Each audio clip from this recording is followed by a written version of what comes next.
When you think of sibling rivalry, the story of Jacob and Esau is probably what comes to mind, right? It's this epic tale of two brothers locked in conflict from the moment they were born.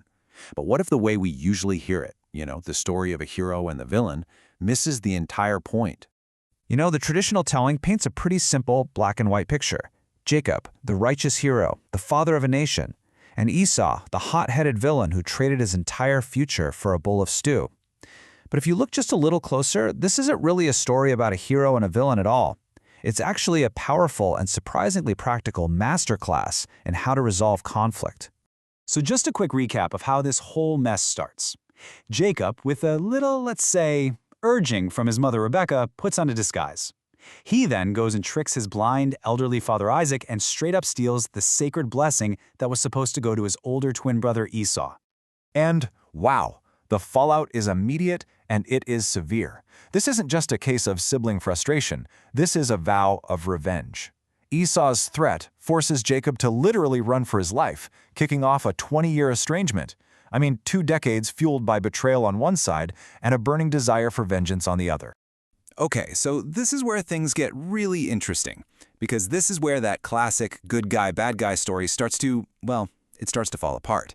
When you re-examine the evidence through the lens of history and what we know about the culture back then, a very different picture of Esau starts to emerge. There are a couple of huge pieces of context that we usually miss, and they change everything. First off, archaeologists have found these ancient records called the Nuzu tablets, and they show that trading away your birthright, it was a known, totally legal custom back then. It wasn't nearly as scandalous as it sounds to us. And second, and this is a big one, you have to remember who wrote this story down: Jacob's descendants. Their later national rivalry with Esau's descendants, the Edomites, almost certainly colored how the story got told. And what about that infamous bowl of stew?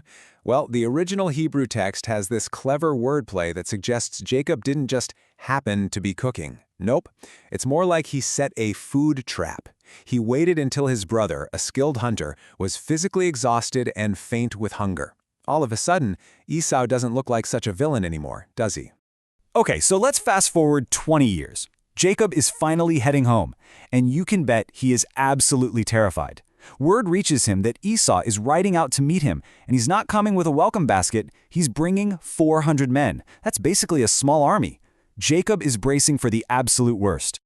But here's the thing. The Jacob coming back is not the same guy who ran away all those years ago. After a life-changing night spent wrestling with God, he is a changed man, and he comes up with this brilliant 3-part strategy for peace. First, he takes ownership, putting himself right in front of his family to face Esau first. Second, he offers restitution, sending these massive waves of gifts ahead. And third, he prepares a gesture of profound humility. And this gesture of humility, this is the key to the whole thing. As his brother's army gets closer, the text says that Jacob bowed to the ground 7 times. So why 7? What's the big deal with that number? This was not just a polite little nod. We found evidence for this all over the ancient world, from Egyptian tombs to those Nuzi tablets again, confirming that the 7-fold bow was a well-known diplomatic ritual. It was a public act of total submission and respect. This isn't Jacob being a coward. It's the action of a man whose heart has been totally humbled, a man who's finally ready to make things right. All right, so Jacob has done everything he possibly can. He's humbled himself, he's offered to make things right, and now he just stands there, braced for judgment. He's expecting a tense negotiation at best, a battle at worst. But what happens next is just this stunning, unbelievable moment of grace.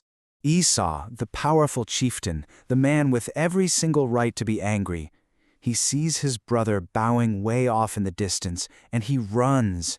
He doesn't wait for Jacob to crawl to him. He closes the gap himself.